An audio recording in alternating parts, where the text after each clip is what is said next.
From 1980 until 1992, there was always a new Chills record on the way and a gig going down somewhere in the world. We got together to reminisce with mainstay and now solo artist Martin Phillipps.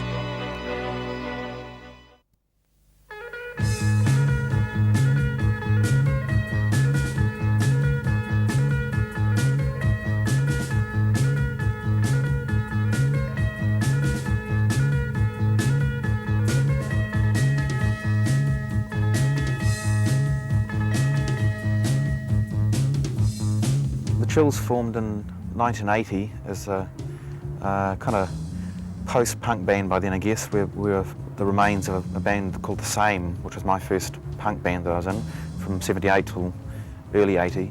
So late 80, the Chills formed, 14 lineups over, what was it, 12 years or something, and we broke up finally in 92. We'd had about, I think, nearly 20 people through the band by that stage.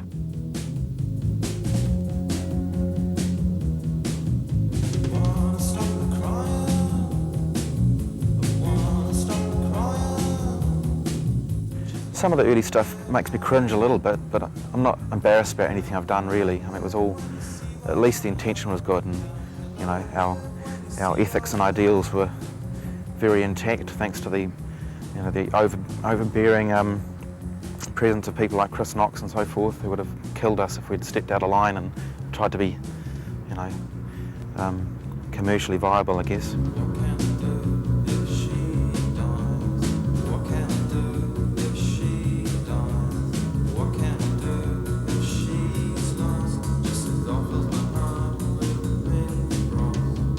In any song, I just don't want there to be a single moment where somebody could switch off. I want them to be held right from the start of a song, right to the end. Whether it's a quiet number or a loud number, whatever, I can't see the point in wasting time. I think I get a bit of criticism for some of the songs being too short, but I'd rather have shorter songs and, you know, try and sort of fill them out with a bit of, you know, sort of a little bridge here or a bridge there to try and link up stuff. I just want them to be full on right from the start to the end.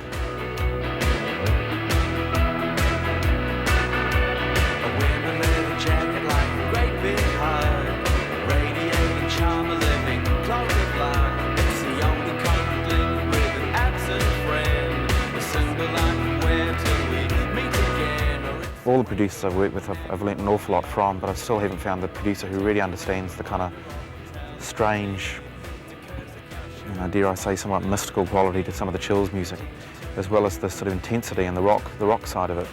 People tend to hear the music, and because it's so melodic, they assume I'm meant to be making, you know, sort of pop music, either like ABBA or like REM or something, and it's neither of those. It's a lot more intensity to it, a lot more strengths, which still have not been really truly recorded.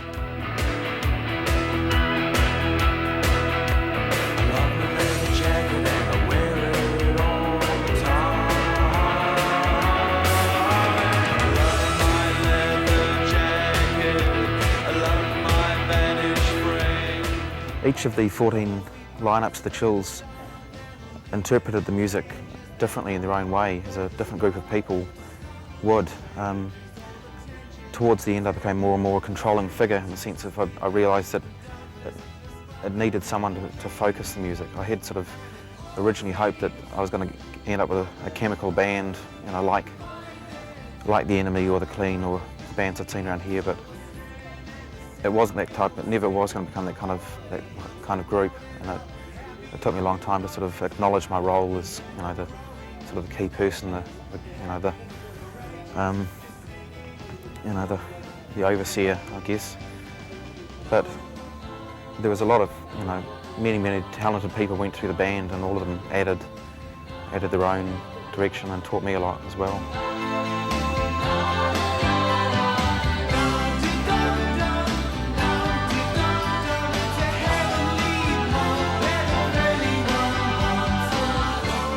Ultimately, the best part of rock music is the live performance when it works. It's that connection between the audience. It's probably one of the most interactive of all the art forms.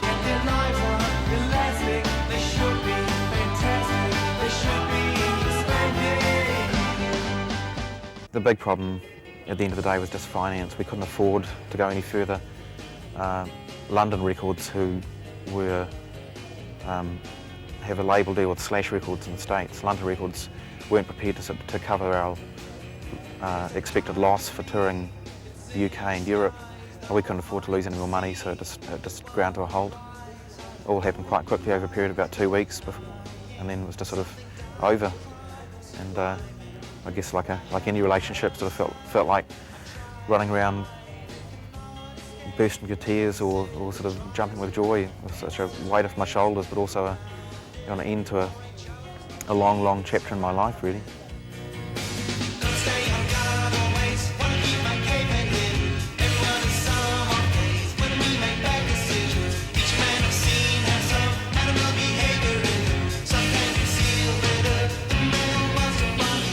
There are certain songs and there are certain moments in songs which I'm really proud of throughout our recording history, right from the start to the later stuff.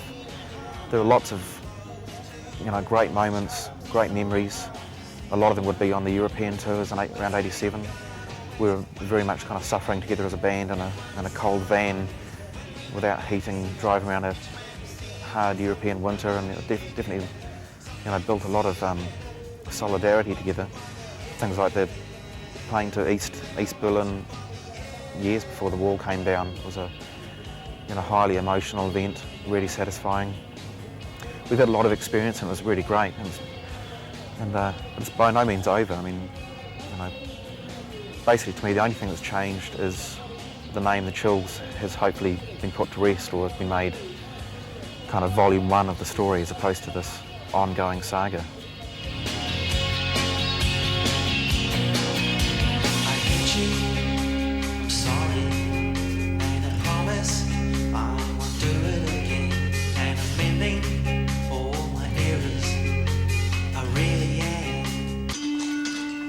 After the break, flamethrower and wet blanket.